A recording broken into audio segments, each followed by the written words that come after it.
Good afternoon class. So again we are with you in the Tripod Academy Dehradun और आज हम लोग फिर से अपनी सीरीज में है इंपॉर्टेंट डेज की और आज का हमारा टॉपिक है national panchayat day, panchayat raj day 24 अप्रैल। तो क्या होता है पंचायत राज डे, क्यों इसको मनाते हैं, कब से इसकी शुरुआत हुई और क्यों ये हमारे एग्जाम पॉइंट ऑफ व्यू से जरूरी है, समझना शुरू करते हैं। तो सबसे पहले why we celebrate panchayat raj on 24 April. पहला क्वेश्चन तो ये आता है कि पंचायत राज को हम सेलिब्रेट 24 अप्रैल को ही क्यों करते हैं। ठीक, तो इसका आंसर हमें मिलता है यहां। This day marks the enactment of the 73rd constitutional amendment of 1992। This day marks, इस दिन को, किस दिन की बात हो रही है, 24 अप्रैल की बात हो रही है। क्या हुआ था 24 अप्रैल को? इनेक्टमेंट। इनेक्टमेंट का मतलब क्या होता है? जब भी कोई कानून हमारी संसद से पास होता है, लोकसभा से पास होगा, राज्यसभा से पास होगा और उसके बाद राष्ट्रपति के पास जाकर के उस पर सिग्नेचर हो जाएंगे, तो उस डेट को हम इनेक्टमेंट की डेट कहते हैं। तो इनेक्टमेंट हुआ, this day marks the enactment of the 73rd constitutional amendment 1992। 1992 में 73वें संविधान संशोधन से इन the year of 1992 by the 73rd constitutional amendment से क्या हुआ, इसी दिन पंचायत राज कानून अस्तित्व में आया था। इसीलिए हम क्या कर रहे हैं, 24 अप्रैल को मना रहे हैं as a panchayat raj day के तौर पे। क्लियर है? The first national panchayat raj day was celebrated in the year of 2010। कह रहे हैं कि आ तो 1992 में गया था पंचायत राज दिवस, लेकिन इसको मनाने की शुरुआत कब से हुई? 2010 से हुई। 2010 को भारत ने अपना पहला पंचायत राज दिवस मनाना स्टार्ट किया। और क्यों मनाया? क्योंकि इसी तारीख को 1992 में इन द ईयर ऑफ 1992 को क्या हुआ था, पंचायत राज जो हमारा एक्ट था उसको संसद ने पारित कर दिया और राष्ट्रपति से उसको मंजूरी मिल गई। क्लियर है? चलिए आगे बढ़ते हैं। व्हाट इज पंचायत राज? चलिए यह बात भी सही है कि हम समझ चुके हैं कि ठीक है, इस दिन को पंचायत राज एक्ट हमारे संसद से पास हो गया, इसीलिए इस तारीख को हम पंचायत राज दिवस मना रहे हैं। लेकिन ये है क्या, पंचायत राज होता क्या है, क्यों इसको मनाया जा रहा है, क्यों ये हमारे लिए इतना इंपॉर्टेंट हो जाता है, समझते हैं।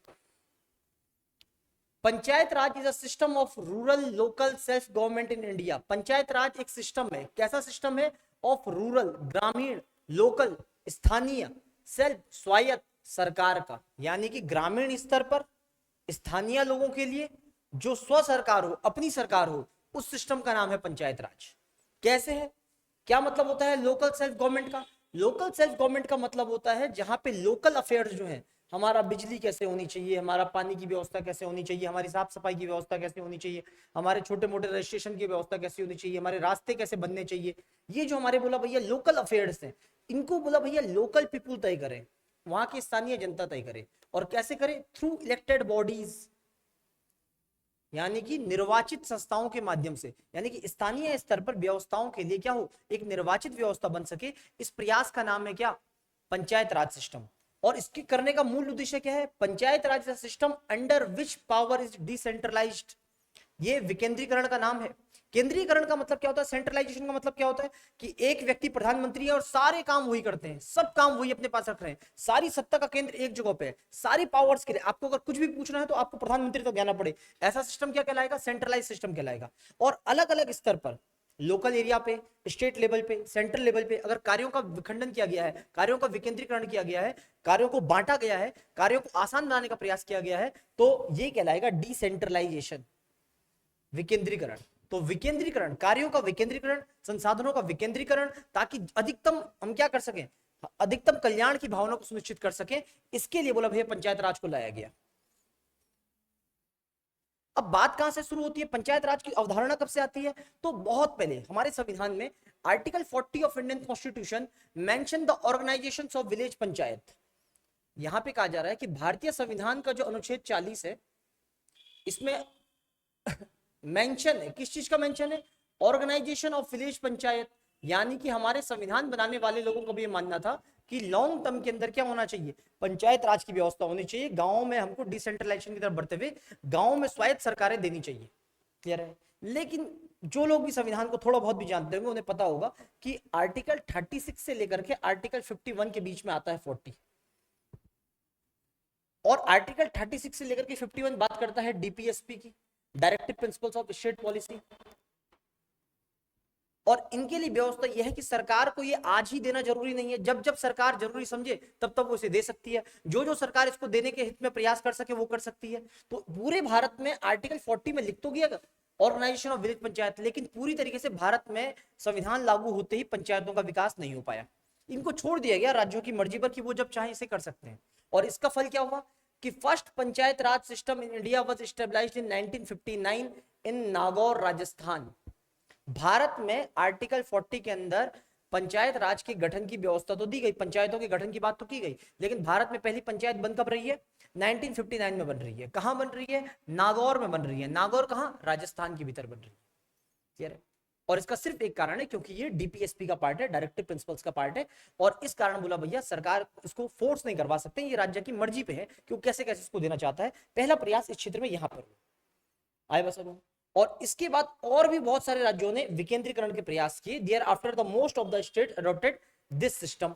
यहां से इसकी शुरुआत हुई, संविधान में जिक्र था, और उसके बाद आगे बढ़ते हुए राज्यों ने प्रयास करना शुरू किया, जिसकी पहली कड़ी बनी नागौर 1959।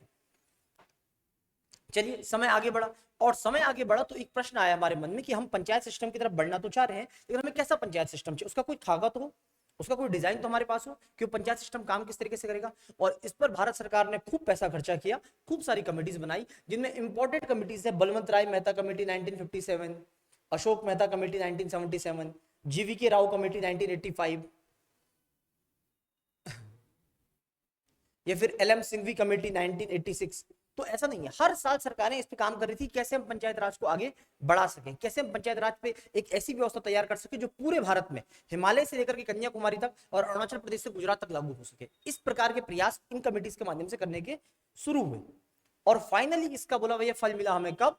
जब 73rd कॉन्स्टिट्यूशनल अमेंडमेंट 1992 आया। कॉन्स्टिट्यूशनल अमेंडमेंट क्या होता है? भारतीय संविधान में एक बहुत खूबसूरती है, भारतीय संविधान में एक खूबसूरती है कि समय के साथ जब हमारा संविधान बना तो संविधान बनाने वालों ने उसमें खिड़की खुली रखी कि अगर कल को आपको लगता है कि इस संविधान को समय के अकॉर्डिंग कुछ नई चीजें मिलनी चाहिए, कुछ पुरानी चीजों को इससे हटना चाहिए, तो भारतीय संसद के पास ये व्यवस्था होगी कि वे अपनी तय परंपरा का पालन करते हुए भारतीय संविधान में कुछ नई चीजों को जोड़ सकती है या फिर कुछ चीजों को हटा सकती है। इस जोड़ने और हटाने की व्यवस्था का ही नाम है अमेंडमेंट, संशोधन। क्लियर है? और ऐसा संशोधन बहुत बार होता रहा, जैसे बता रहे हैं 73rd है, तो यानी कि इससे पहले 72 बार हो चुका होगा। क्लियर है? तो ऐसे ही बोला जो हमारा 73वां संविधान संशोधन था, जो कि कब हुआ? 73वां संविधान संशोधन जो हमारा 1992 में हुआ, इसमें हमने कहा कि बोला भैया हमें क्या करना है, एक पंचायत राज सिस्टम को स्टैब्लिश करना है जिसके तहत पूरे भारत में एक सा पंचायत सिस्टम हो। ऐसा ना कि राजस्थान में अपने तरीके का पंचायत सिस्टम चल रहा है, अरुणाचल प्रदेश में अपने तरीके का चल रहा है, केरल में अपने तरीके का चल रहा है, तो गुजरात में अपने तरीके का चल रहा है, ये नहीं होगा। पूरे भारत के लिए एक सा पंचायत सिस्टम लाने का प्रयास हुआ। क्लियर है?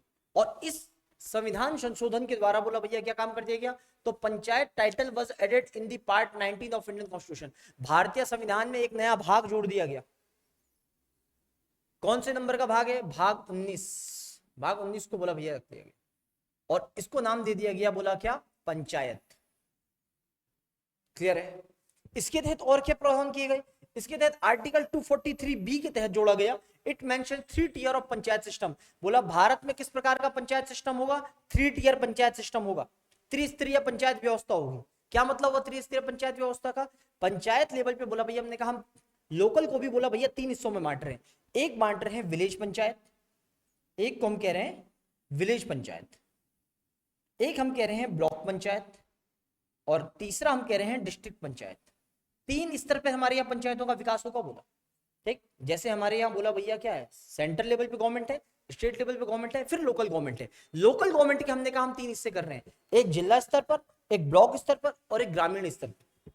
क्लियर है? इसके अलावा all seats will be filled by direct election. बोला गया कि पंचायत लेवल पे जो बोला भैया मेंबर चुने जाएंगे, विलेज पंचायत में, ब्लॉक लेवल पे, या फिर जिला स्तर पर, इन सभी का क्या होगा? चुनाव होगा, इलेक्शन करवाए जाएंगे इनके लिए। क्लियर है? इसके अलावा बोला गया भैया tenure will be 5 years for the panchayat. बोला भैया हर पंचायत का टेन्योर कितना होगा?